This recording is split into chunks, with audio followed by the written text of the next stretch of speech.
where the Kukutni culture and the cultures that branched out of it once flourished, we later find one of the least known and yet the most spectacular civilization of Europe: the Thracians.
Initially called Pelasgians by ancient authors which considered them autochthonous to Europe, the Thracian people was made up of a large number of tribes occupying entire eastern and southern Europe, from southwestern Russia to central Europe and from northern Italy to western Turkey. Herodotus said they are the most numerous people after the Indians. Greek historians called the Black Sea the Getic Sea 2,500 years ago because Thracians lived all around it. Although the most important concentrations were in today's Romania and Bulgaria, where they were collectively called Geti by the Greeks and Dacians by the Romans, the Thracians also migrated to Central Europe where tribes such as the Tyrigi lived, to Italy where Thracian tribes such as the Etruscans lived, Spain, where tribe like the Eligeti lived, and so on. Many historical sources say that the Goths were descendants of the Geti as well. The Goths, according to Isidore of Seville 6th century AD, were of the same race as the Geti. Carolus Lundius, the Magister of Charles XI of Sweden, says that they were descendants of the Thracians who were living by the laws of Zamolxis, 1671 Zamolxis primum Gitarum legislator, University of Uppsala. The Goth historian Jordanes, 6th century AD, also says that the Geti are the ancestors of the Goths. Many other ancient sources such as Ovid, Osius, Capitolinus, the authors of the Historia Augusta, etc. also say that the Geti were the ancestors of the Goths. We also have a lot of circumstantial evidence that the Goths were descendants of the Geti.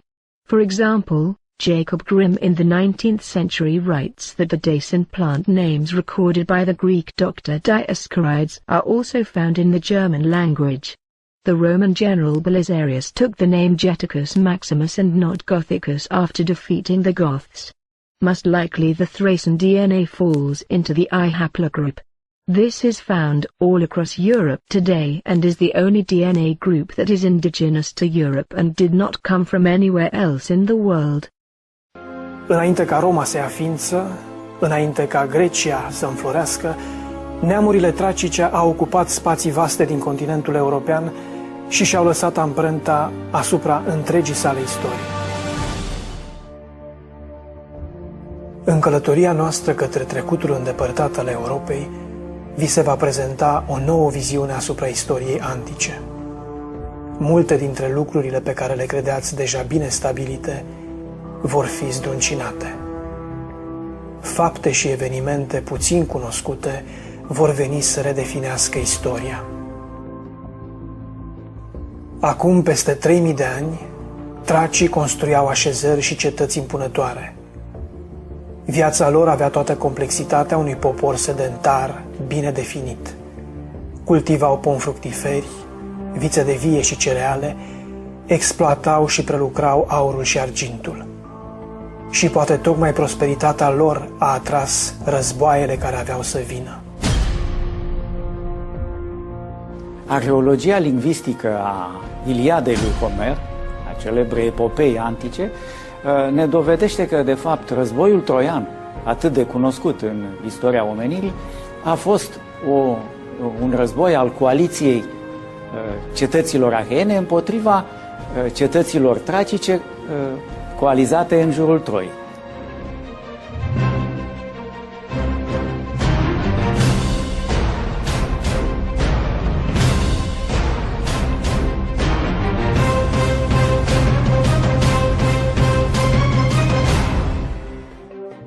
În cântul al doilea din Iliada, Homer ne vorbește foarte clar despre prezența tracilor la Troia ca aliați ai troienilor, un neam care, potrivit surselor antice, pare să fie tot unul de neam tracic.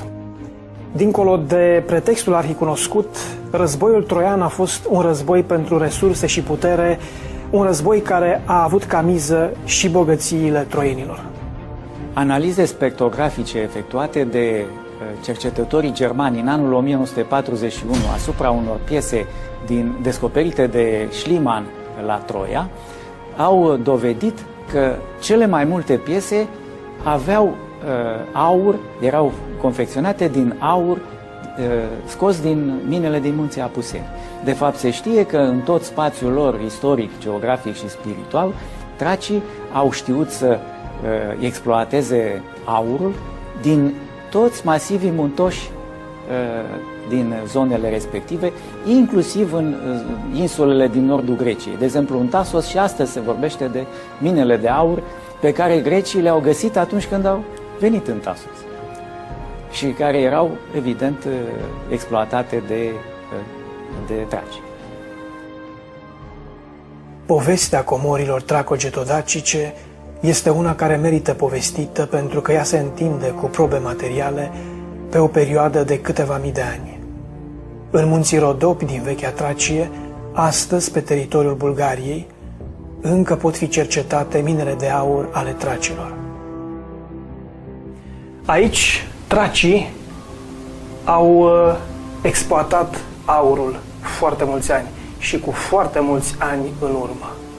Намираме се в рудниците край Перперикон, в околностите на Перперикон, един от най-древните рудници за добив на злато на Балканския полуостров. Тези рудници днес са една изключителна атракция, макар че още не са разработени напълно, но и дори сега в момента техните коридори и галерии са дълги повече от 500 метра. Предполагаме обаче, че са били с километри някога. Според това, което знаем от изследванията на геолозите, това е било подземна река, която е била вкаменена в дълбоки времена, и по-късно родарите на траките са се движили по нейното корито, разбивали се скалната маса и после се промивали, вадили се златото край реката. Рудниците на Перперикон ни показват действително уменията на древните траки. Знаеме, че в Родопите особено, в южните Родопи край планината Пангей и тук в източните Родопи се е добило изключително количество злато и сребро, разбира се, което е съпътстващо към него. Това е дало възможност на античните автори да говорят за траките беси, населението, планинското тракийско население на Родопите, които дълбаели земята с ръце, за да изкарат скъпоценния метал. Именно това злато, което е вадено от Родопите, е дало възможност и на гръцката цивилизация да се развива в следващите векове. In 1972, on the shores of the Black Sea, near Varna, one of the most sensational discoveries of the 20th century was made. A necropolis dating back to 4,500 years BC, containing more than 300 tombs. It unearthed the oldest gold artifacts ever discovered. More than 1,000 diadems, ornaments, bracelets, jewels made from bone and shell, as well as copper tools, were laid alongside the corpses in the tombs. Pictograms, a primitive form of writing, and clay vases, which must be admired for their craftsmanship and their decorative detail, were also found. Очите и устата са маркирани с златни пластинки. Some of these tombs did not contain bones. They are symbolic tombs called cenotaphs. In one of them, this clay depiction of a human face was found. We can make out the forehead adorned with a diadem, the ears with rings, the eyes and the mouth depicted by gold plates. It was a society divided into 3 social classes with many nobles, in whose tombs finely worked gold objects are found. This discovery also raises questions. What are the origins of this puzzling and fascinating civilization? How did these populations evolve on European territory? How was their everyday life organized? What occurred in this region is fundamental, since this is where agriculture and livestock breeding first came to be, and thus where the first farmers appeared. This is where the passage from a civilization of hunter-gatherers to a civilization of stock breeders and farmers took place, where the first geographically settled villages appeared, and then a little later came the first fortified settlements, war, the beginning of social hierarchy. These phenomena continued to evolve and the populations gradually differentiated from each other. Discovered by chance in 1949, this treasure constitutes one of the most beautiful wine services ever, dating from the 3rd century BC. 9 containers in solid gold for a total weight of more than 6 kilos. The typical Thracian pitcher is called a rhyton. It was used to pour wine. It probably owes its form to the horns which were used to drink from.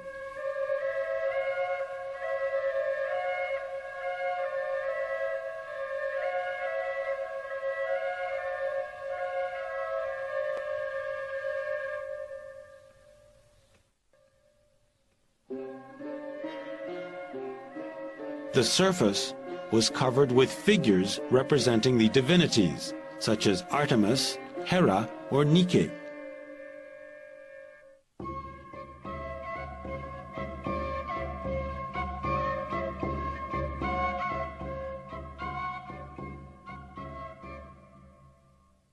Here we have a drawing of Dionysus, sometimes considered to be of Thracian origin.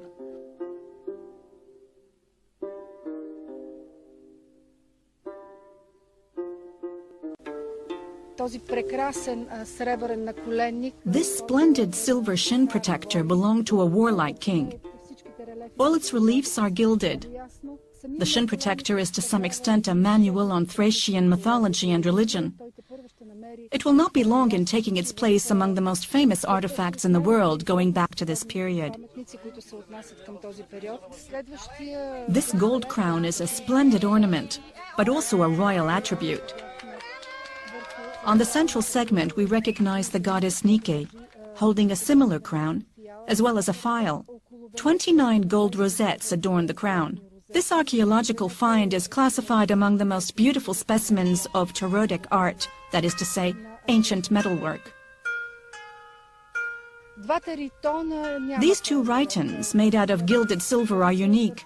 One of them represents several scenes, including a wild boar hunt. On the other, one can make out 2 griffins tormenting an exhausted bull. This gold ring is of paramount importance. It testifies to the fact that we are looking at a royal tomb. This scene represents the nomination and establishment of the future king. The mother goddess gives him the scepter, the badge of the royal power. на бъдещия цар, той е от великата богиня майка, която му предава инсигнията, тази фиала, която се смята за инсигния на царската власт. Това, което откриваме в гроба... In this tomb we also discovered silver brackets decorating a harness on which fabulous animals are depicted. Greek ceramics helped us to date this tomb with precision. Thus we can locate it to the 4th century BC, approximately 350 to 340 BC.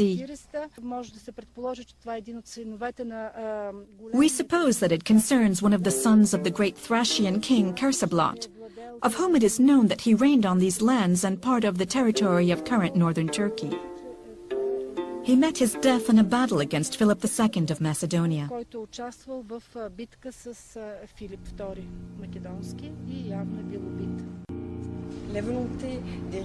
The desire to erect sumptuous monuments is common to all ancient civilizations.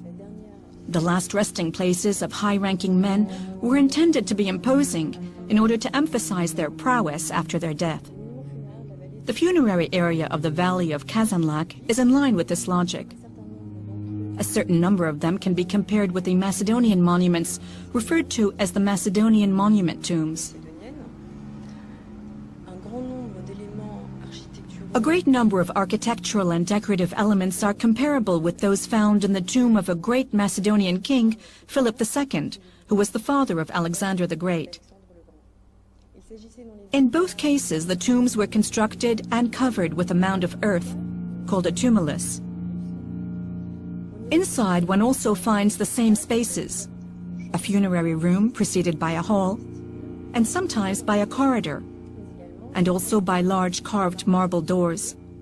Moreover, on one of these monumental doors one can observe 2 carved medallions depicting gold heads which recall known portraits of Alexander the Great.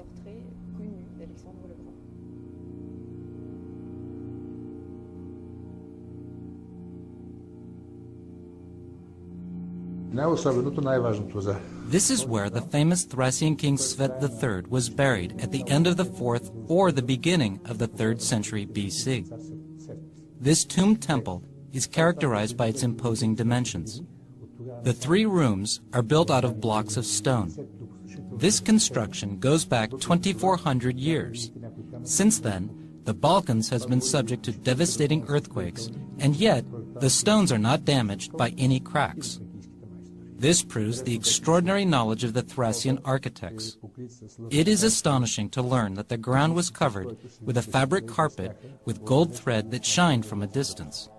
A horse was sacrificed in this death chamber. Its skeleton remains intact. Here, the rituals for the burial of the king were carried out with many gold and copper objects of great value belonging to Greek and Thracian art. This round room with a dome symbolizing the earth and sky was empty. A sarcophagus was cut from a single block of more than 60 tons. This sarcophagus was cut horizontally, and above the king's personal objects were laid out. On the left, his gold armor and the harness which decorated his horse. On the right, 3 large amphors, which undoubtedly were full of wine. 2 silver goblets. On the edge of one of the goblets and on the handle of the other, we can see inscriptions indicating that these goblets belong to Svet.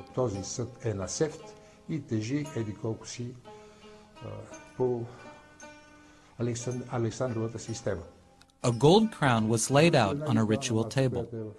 There was a flagstone on which the Thracian god Zagre was represented, as well as on the crown. Beside it, there was a kind of gold cup with 2 handles, the skyphos and the 2 other gold objects.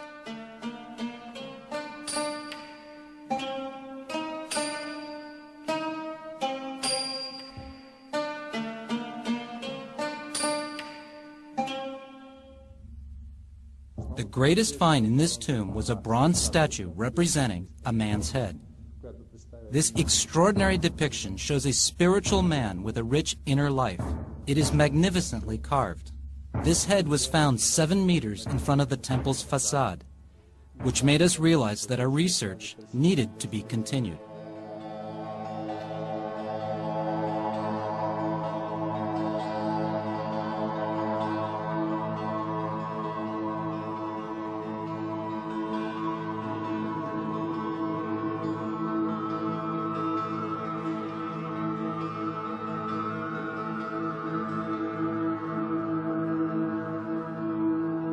Richly decorated, these tombs are mainly of 2 types, either in the shape of a cupola or in the shape of a shelter. They are built out of stone, sometimes out of brick. The 2 materials can be used together. The cupola, as the vault, represents the sky. These stone cupolas, sometimes covered with gold, symbolize the afterlife. Most of the time, the tombs are decorated frescoes of kings and royal families. One of the most famous tombs discovered by chance is that of Kazanlak. It is registered with UNESCO as a World Heritage Site. The king looks down from the walls while preparing his voyage into the afterlife, accompanied by a woman, fighting warriors, feasting guests, and charging chariots. One of the things that trauma can tell us is whether or not the population had some medical knowledge. For example, if we see fractures in the long bones that are very well set, where the bone is very well aligned, that is, they knew how to set fractures.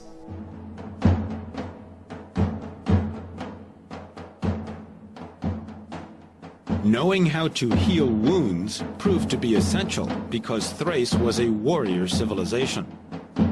Several objects discovered in the tombs of the Thracian kings confirm their reputation of being warrior kings, including gold and bronze armor, helmets, weapons, horse decorations, and war chariots. They were constantly making war, summed up by the famous Thracian king Teres as follows: "When I am not at war, I look like my stableman." And while war was not a series of glorious episodes, but rather an almost daily occupation, life followed its peaceful course and had its own heroes, the craftsmen, masons, and architects.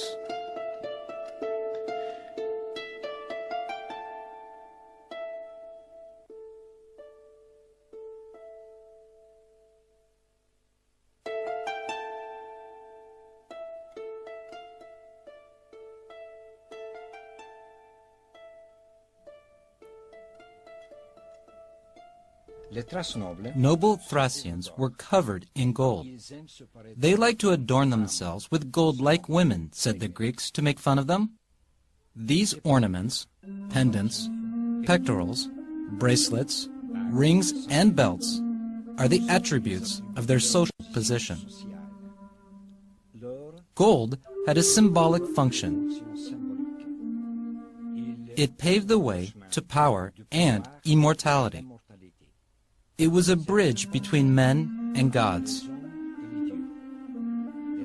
The treasures were hidden in offerings to make the earth sacred and to protect it from invaders. This is why Thracian lands preserve so many invaluable objects. A Thracian king was forbidden from selling the objects making up his treasure. He had to be rich in the manner of King Midas. Legend says that he was Thracian and had the ability to change what he touched into gold.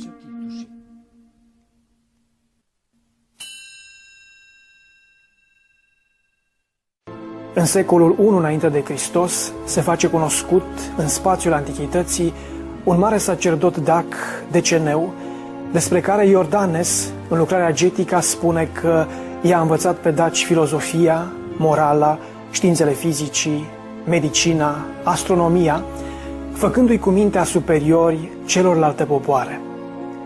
În munții Șureanu din România găsim astăzi urmele uneia dintre cele mai importante centre spirituale ale acelor vremuri, care a fost condus atunci de însuși Deceneu. Comparat de mulți cu Stonehenge, acest spațiu spiritual pare să fie celebrul cogaion despre care ne-a vorbit la un moment dat și Strabo. Noi avem, în ceea ce privește pe getodaci, o referire extraordinară la muntele Cogaion. Ea vine de la Strabo, se știe, se cunoaște citatul celebru cu privire la muntele Cogaion, cu privire la faptul că acolo Deceneu și sacerdoții lui aveau o anumită autonomie și erau faimoși în spațiul antic, ca să vină după câteva secole iordanes, care se referă sau se bazează pe niște date istoriografice din timpul lui, cu mult mai bogate decât cele pe care le avem noi astăzi, și dă niște lucruri extraordinare. Ei bine, dacii noștri cunoșteau mersul stelelor, mersul planetelor, de câte ori discul Soarelui întrece în dimensiune discul Pământului. N-ar trebui să ne mire lucrurile astea. Cu 150 de ani înainte, un Eratostene măsura cu destulă precizie raza Pământului, plecând de la observațiile Soarelui și a umbrei în fundul unei fântâni. Există un număr enorm de date care afirmă că acolo a fost Cogaionul. Cogaionul pomenit de Strabo, Cogaionul oarecum faimos în vremea lui și care s-ar putea să fi fost unul din polii de cunoaștere științifică. Many Greek legends have their source in the Thracian mythology. For example, the Iberian poet Marcus Valerius Martialis says that in the country of the Getae the rock of Prometheus can be found. The Roman writer Flavius Vegetius says that the god of war was born in the land of the Dacians, Mosi and Thracians. Thracian music, religion, medicine, manufacturing were unanimously appreciated by the Greeks and Romans. The contribution of Thracians to the Greek culture was considerable. Greek deities like Dionysos, Sabazios, Semel, Scions, Silneus were Thracian. Some Greek words such as names of Dacian medicinal plants are also Thracian, as well as some important ancient Greek figures such as Thucydide, Brygos, Doidalces, etc. Atât pe o parte a Dunării cât și pe cealaltă, tracii, fie ei odrisi, geți, daci sau purtând un alt nume, au avut o influență semnificativă asupra spațiului antic. Probabil că pentru mulți ar fi un șoc cultural să afle că personaje celebre ale mitologiei grecești, cum ar fi de exemplu Orfeu sau Dionisos, reprezintă împrumuturi din spațiul mitologic trac. Tracii au jucat un rol deosebit de important în cultura, în perioada eroică sau legendară a istoriei Greciei antice, și grecii au preluat încă din perioada prehomerică și homerică mai multe zeități tracice, atât feminine cât și masculine, din care am putea să amintim cultul zeilor Dionisos, Apollo, Sabasius. Перперикон е място, което всъщност е било населено още преди 7000 години. Още преисторическите хора от камено-медната епоха са имали тук своето светилище. Но именно траките са тези, които го превръщат в едно от най-големите светилища въобще на Балканския полуостров. Според нашите предварителни данни, свещената площ, която обхваща целия район, е повече от 12 квадратни километра. 4 на 3 километра е тази площ, а ние се намираме буквално, бих казал, в центъра на този култ. Какво е представлявал култа от тези времена? Грубо казано ще го кажа, времената на Троянската война. Времето на легендите, описани от Томир. Само ще кажа на зрителите, че тогава именно при Троянската война и двете страни, и гърците, и троянците чакат тракийското вино да дойдат, тракийските герои да дойдат да им помогнат. Тези герои, това вино идвало именно от тези места. Какво е имало тогава тук? Още не сме изяснили цялата структура, но по принцип целият хълм е бил с олтари. Един от тях е бил главният олтар, за който ние предполагаме, че е бил олтарът на тракийският Дионис. Този олтар е вероятно описаното светилище още от Херодот за прорицалище на траките в Родопите, което било не по-лошо от това на Аполон в Делфи. Според нашите виждания и според това, което знаем от античните автори, на тези места са идвали Александър Велики и Октавиан Август, получили тук прорицание за своето бъдеще. Descoperim cu surprindere că așa ziși barbari tracici, cum sunt numiți ușor peiorativ astăzi de partea istoricilor, care le contestă atât vechimea cât și valorile, au avut o influență neașteptat de mare asupra fabuloasei mitologii și religii grecești, pentru că Dionisos, un mare zeu al panteonului grecesc, era tot de sorginte tracică și fără doar și poate fabulosul personaj Orfeu, preot, inițiat, șaman chiar, al lumii străvechi europene, este prin definiție de origine tracică și a avut o mare importanță prin cultul de mistere care s-a creat în jurul său și a fost perpetuat și practicat timp de mii de ani în Grecia antică, inclusiv după apariția creștinismului în zonă. O altă zeitate mare a panteonului grecesc, probabil cea mai respectată după Zeus, era Apollo Hiperboreanul și de asemenea zeița Artemis, care în religiile străvechi tracice sunt considerați gemenii divini.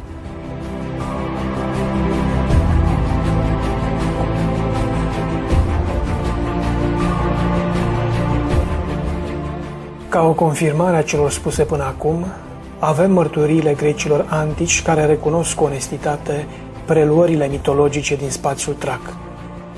În acest sens, vestitul istoric și geograf grec Strabon ne vorbește în lucrarea sa Geografia despre jertfele aduse la greci în cinstea zeițelor tracice Cotis și Bendis, subliniind în același timp că la Traci se află izvorul ceremonialurilor orfice. Strabon mai spune că riturile sacre au fost împrumutate de greci de la Traci și că locul în care sunt cinstite muzele erau în vechime locuri și munți ai tracilor.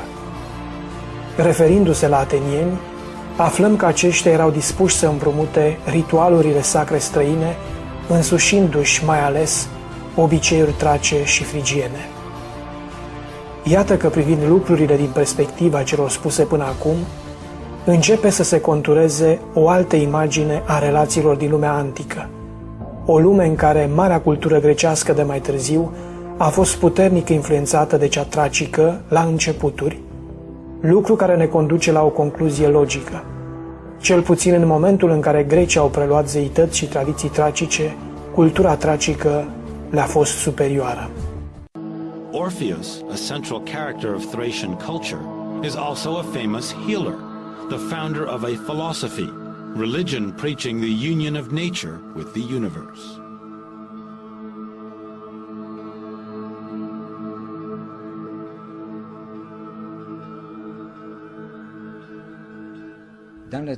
In ancient times, the Thracians were known for their faith in immortality. The origin of this belief perhaps lies with the legendary king Zalmaxis. According to mythology, he had a room built underground, in the form of a mound of earth, and then had himself locked inside. 4 years later, when he reappeared in the world of light, the Thracians were convinced of immortality. This faith in immortality contributed to their bravery, which is confirmed by all the authors of ancient times. Upon his death, the king was buried, and his tomb itself buried under an enormous mass of earth.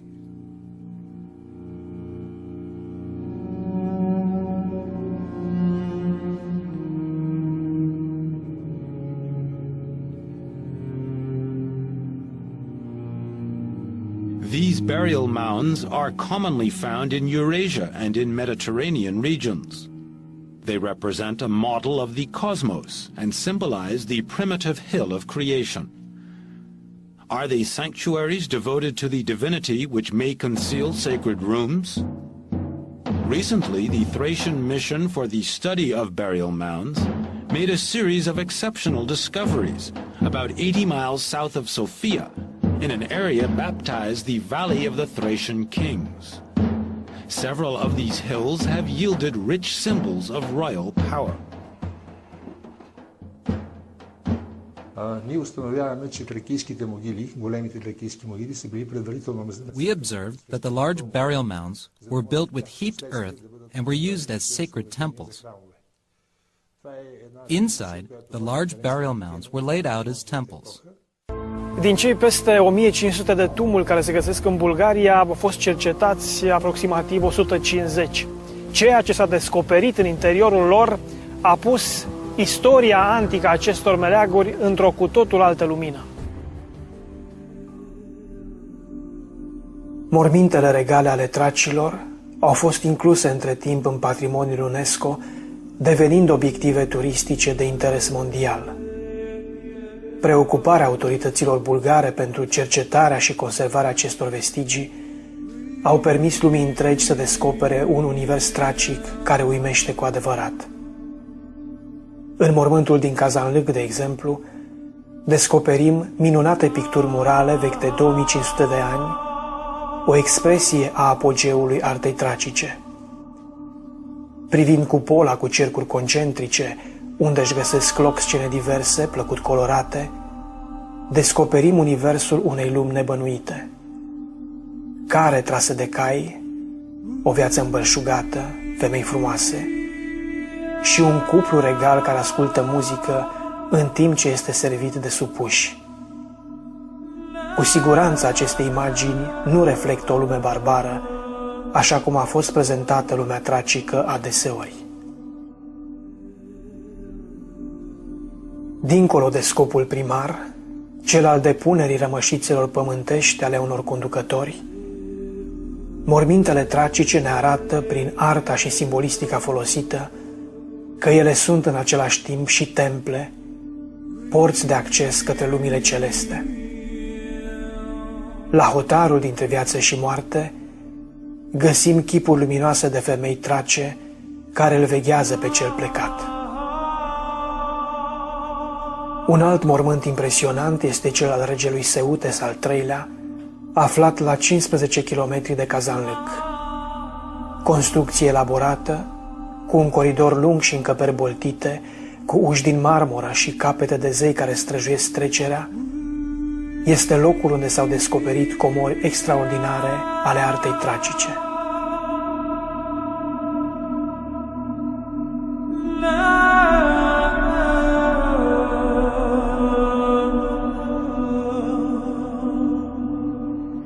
Coroana regelui Seutes, ca și celelalte comori tracice, dovedesc un rafinament artistic extraordinar. Priviți cum arată această capodoperă realizată acum 2500 de ani.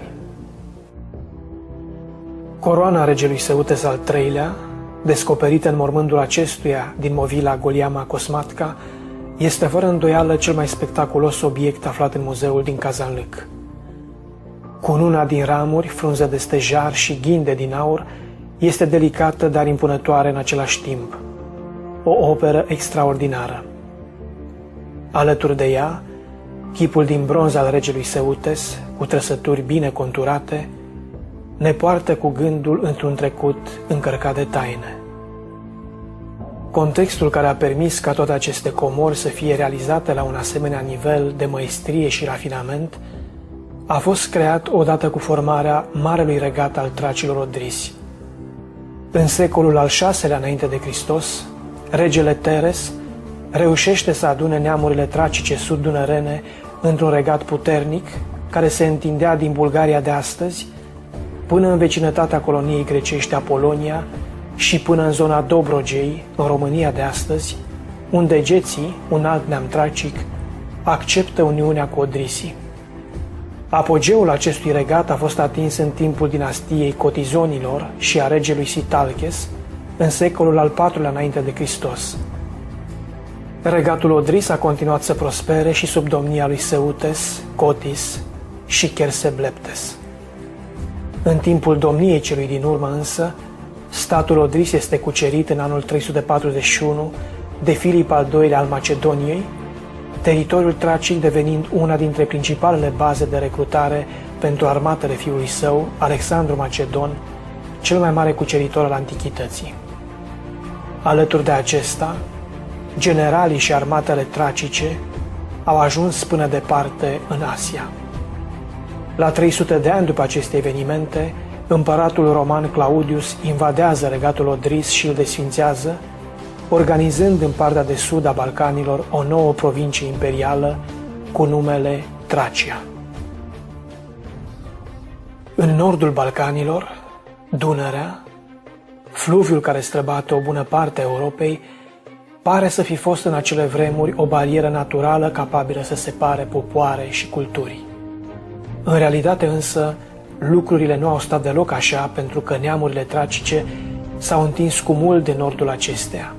Chiar dacă s-au dezvoltat într-un alt cadru, la distanță de sute sau mii de kilometri, și chiar dacă Dunărea a tăiat spațiul tracic al antichității, a continuat să existe o unitate culturală, spirituală și lingvistică. Comori similare cu cele ale tracilor sud-dunăreni au fost găsite și pe teritoriul tracilor din nord. Dacă în Bulgaria se estimează existența peste 1500 de morminte tumulare, în România numărul acestora pare să depășească 5000, imensa lor majoritate nefiind cercetate. Ceea ce puteți vedea acum sunt spectaculoasele movile de la Șona, undeva în centrul țării, în interiorul arcului carpatic. În număr de 8, dintre care 6 sunt grupate în 2 șiruri principale ce formează o misterioasă curte interioară, ele incită curiozitatea tuturor celor care le vizitează. Niciuna dintre aceste movile nu este încă cercetată arheologic. Spre deosebire de Bulgaria, unde interesul autorităților pentru spațiul tracogetic este foarte mare, acesta fiind valorificat atât din punct de vedere științific, cât și din punct de vedere turistic, aici în România, autoritățile nu se arată la fel de interesate de istoria și de potențialul turistic uriaș pe care vestigiile tracogetodacice îl au. Cu toate acestea, au fost descoperite mai multe comori aparținând neamurilor tracice. E adevărat însă că o bună parte a acestor descoperiri au fost făcute accidental sau de către căutătorii de comori. Ne aflăm în muzeul Turcia, care găzduiește și tezaurul de la Agigiol, descoperit în anul 1931 de Moș Cordun. Acest tezaur princiar și tumular, care avea 3 camere zidite, a fost distrus complet și, bineînțeles, vândut. Ceea ce vedem în dreapta mea este o copie fidelă a tezaurului care se află de mult plecat din țară înainte de al doilea război mondial. O parte din tezaurul original se află la Muzeul Național de Istorie din București, alături de alte comori tracice din aur și argint. Povestea lui Moș Cordun, descoperitorul și în același timp jefuitorul tezaurului de la Agigiol, este una dramatică. Dacă în prima fază s-a îmbogățit, în final și-a pierdut toată averea, a fost părăsit de soție și a sfârșit singur și nebun, izolat undeva în delta Dunării, vrând parcă să confirme povestea blestemului cu care ar fi însoțite comorile antice.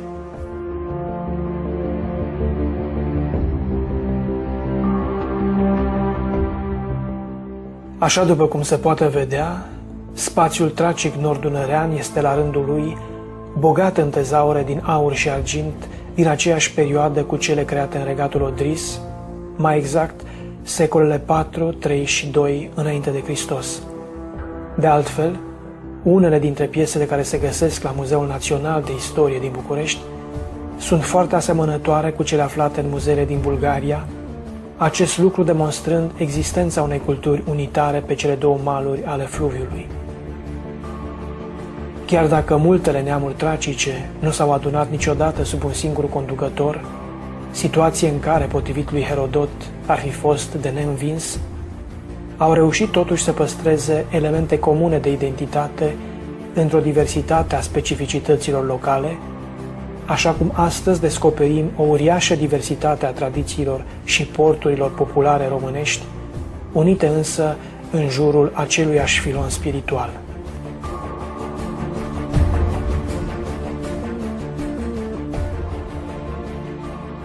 Trecerea timpului a făcut ca multe din urmele culturilor antice să piară. Altele au ieșit la lumină prin munca și entuziasmul unor cercetători dedicați. În județul Iași, unul dintre tezaurele getodacice din aur a fost descoperit chiar în apropierea muzeului sitului arheologic Cucuteni. Impresionanta construcție de zid circulară adăpostește mormântul principal care a aparținut unui principe getic din secolul 4-3 înainte de Hristos. Acest mormânt tumular este similar cu altele descoperite în întreaga arie tracică, în nordul tracic, este vorba de cel de la Agigiol, dar și în sud, în zona Bulgariei. Nu departe de acest tumul a fost descoperit și un tezaur de aur, a cărei componență avea coif, colan, precum și alte obiecte de harnașament care au un decor și o iconografie similară cu cele descoperite în întreaga arie tracică. Că este vorba de un mormânt princiar, avem o altă dovadă, anume locuirea din apropiere de pe impresionanta cetate de la Cotnari Catalina. Dozens of known masks from the Balkan Peninsula were made from gold sheets weighing no more than 100 grams. They represent the faces of the dead. This mask weighs nearly 700 grams and shows a living person with an authoritative, cruel face and closed eyes, perhaps in a moment of meditation. What was the source of the unknown artist's inspiration? If you look at a map, you in fact notice that Europe is only one peninsula, the last peninsula of Asia. So, it is a kind of dead end surrounded on three sides by ice or sea. And from the moment when Europe was massively colonized towards 6500-6000 BC by these populations of farmers coming from the Middle East during every millennium that followed and up to present day, Europe was to constantly be a place where populations came together and where exchanges of useful goods as well as very long distance exchanges of luxury goods were made. That's Europe's recent history. Obviously, at the time, there were no roads. The wheel wasn't to be invented until around 4500 to 4000 BC with the chariot, just like the use of ox and the horse as plow animals. So, the routes were along rivers or through passes, such as used by pastoral farmers who practiced seasonal migration in the Balkans practically until the middle of the 20th century and even later. There is evidence of trade as far away as Denmark, the Ukraine, and Hungary up to 2,000 years before Christ.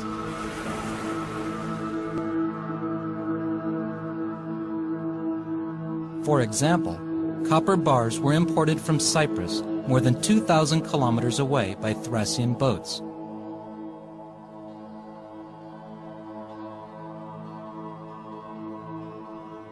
Ancient authors reported that the Thracians ruled the seas at the time.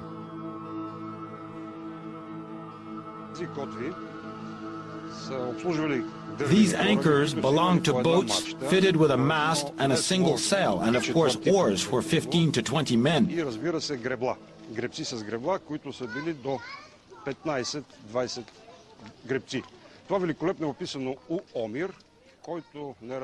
Homer gives a wonderful description of this, in which he does not distinguish the Trojan ships from those of the Achaeans, the future Greeks.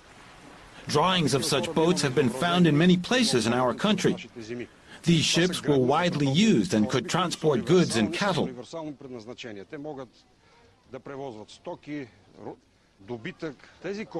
From our coasts, they sailed to Mycenaean Greece, that is to say the Peloponnesus Peninsula, and the large island of Crete. Demosthenes in his speeches says that the quantity of cereals brought to Greece from the Black Sea is larger than all other Greek imports combined, which shows how vital the Thracian economy was for the Greeks.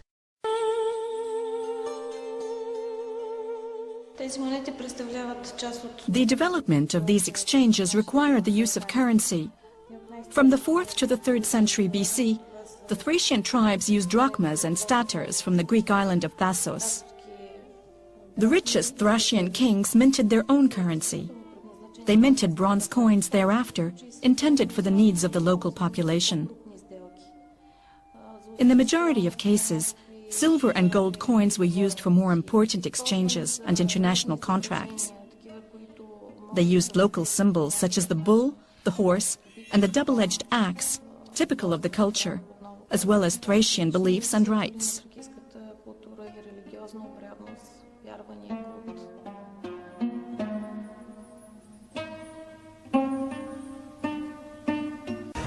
Un alt personaj remarcabil se face cunoscut lumii.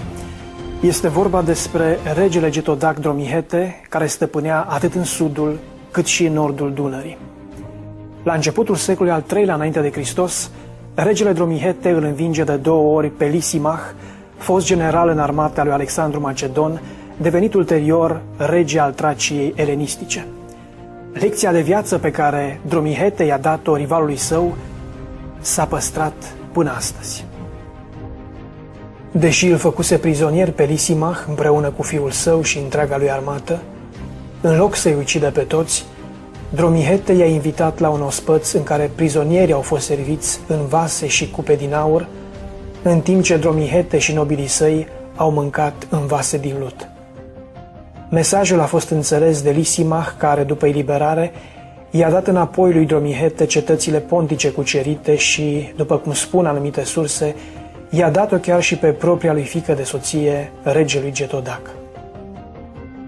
Expedițiile la nordul Dunării, efectuate de armatele lui Alexandru cel Mare și apoi de generalul său Lysimach, sunt o dovadă a importanței militare și politice a tracilor nord-dunăreni în această perioadă, iar dovezile arheologice descoperite în situl arheologic de la Piscu Crășean sunt foarte concludente în privința localizării cetății Helis, reședința regelui Dromihete, care este consemnat în sursele elenistice, romane și chiar bizantine mai târziu, în primul rând pentru exemplul său de diplomație politică și pentru comportamentul său deosebit față de adversarii luați prizonieri, pe care îi tratează recește, arătându-le că au venit să-i uzurpe sărăcia, de fapt.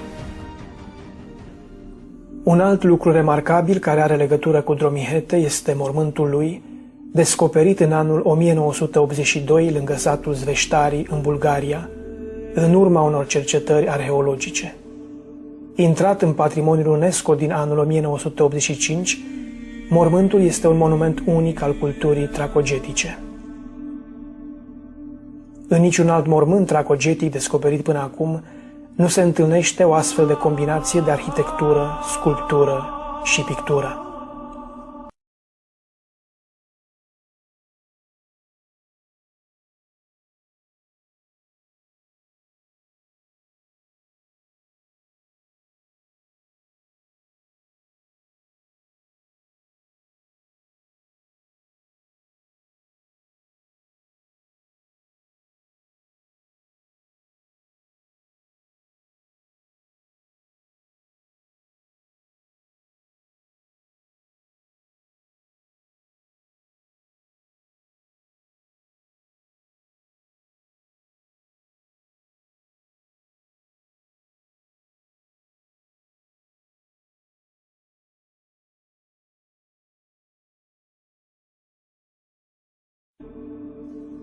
Unul dintre lucrurile foarte interesante pe care le descoperim în mormântul lui Dromihete este simbolul bourului aflat pe frontispiciul mormântului. Este interesant pentru că îl regăsim și în tezaurul princiar tracic de la Cucuteni, Iași, contemporan cu mormântul lui Dromihete. Ceva mai târziu, în Evul Mediu, bourul devine elementul central al stemei Moldovei timp de sute de ani, pentru că astăzi să-l regăsim pe stema națională a României. The most important Thracian king was the Dacian king Burebista, who for the first time in history united a large part of the Thracian tribes living north and south of the Danube into a single kingdom. The legend says that he gathered the leaders of various tribes together and made them watch a dog fight. In the middle of the fight he threw in a wolf. The dogs stopped fighting and banded together against the wolf. The Greek historian Strabo says about Burebista that he reformed the country and built a kingdom that rivaled Rome. We know for example that Burebista was interfering in the internal affairs of Rome and supported Pompey instead of Caesar. The south part of his kingdom would later be occupied by the Romans, but the Dacians north of the Danube will continuously attack the Roman occupiers until Rome would eventually be forced to pay tribute to the Dacians under King Decebalus. Contemporan cu celebrul gladiator, a fost un alt personaj marcant al antichității, regele Getodac Burebista, care a ajuns să stăpânească și peste locul nașterii lui Spartacus. Deși Herodot a făcut această observație asupra tracilor, vorbind despre traci, apreciindu-i, dar spunând că nu sunt uniți și că dacă ar fi uniți, ar fi de neînvins. Totuși, neamurile traco-getodace aveau multe la număr. Aveau aceeași limbă, aceeași spiritualitate, aveau o viață comună pe un teritoriu vast al Europei antice și era firesc ca în mintea înțelepților și a conducătorilor acestor neamuri să fie prezentă ideea de unitate politică în condițiile în care împotriva lor veneau tot felul de provocări și agresiuni ale unor forțe imperiale sau ale altor vecini doritori să se instaleze ei în această țară. Cel care a pus în operă această operă de unitate, a pus în operă această idee de unitate politică, a fost Marele Rege Burebista. Acest lucru ne este spus de izvoarele antice. Astfel, Strabon, în lucrarea Geografia, consemnează următoarele. Luând în mână cârma neamului său, Burebista a ridicat poporul copleșit de nevoi din pricina nesfârșitelor războaie și atât de mult l-a îndreptat prin anumite deprinderi, viață cumpătată și ascultare de porunci, încât în puțini ani a făurit o mare împărăție și a adus sub stăpânirea geților pe cei mai mulți dintre vecini. Ba chiar și de romani era de temut, deoarece trecea neînfricat Dunărea și prăda Tracia până în Macedonia și Iliria. În urma acestor campanii, Burebista a ajuns să stăpânească tot teritoriul de dincoace și de dincolo de fluviu. Confirmând spusele lui Strabon, o inscripție celebră de la Dianisopolis, Balcicul de astăzi în Bulgaria, ne spune că Burebista a ajuns cel mai mare dintre regii din Tracia. Unificarea politică a neamurilor traco-getodacice realizată de Burebista a fost o reacție la pericolul roman în creștere. De altfel, Burebista s-a implicat în conflictul dintre Cezar și Pompei, cei doi pretendenți la conducerea Romei, promițându-i ajutorul celui de-al doilea. În cele din urmă, Burebista este asasinat în anul 44 înainte de Hristos, în același an cu Cezar. The Thracians would continue to dominate public life throughout antiquity. For example, apart from the well-known example of the Thracian gladiator Spartacus, many Thracians became emperors of Rome, such as Regalianus, Galerius, Maximian, Maximinus Dia, Leo I, Aurelius Valerius Valens, Licinius, Constantine the Great, Constantius III, Marcinus, Justin I, Justinian I, Justin II, Ficus, etc. Today in Eastern Europe we find that in the countries where the Thracian presence was strong the cultures are almost identical. We find the same dances, songs and clothing styles.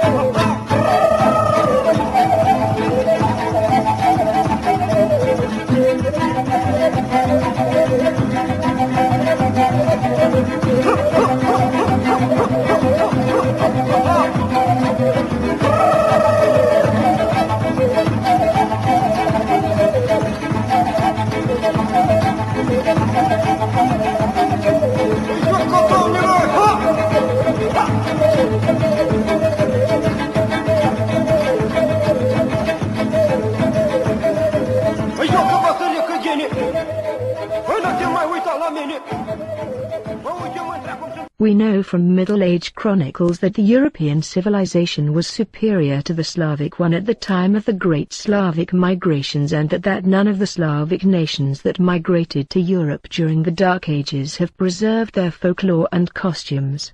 This can be easily shown by contrasting them with what we find in the places where they originally left from, in northern Russia.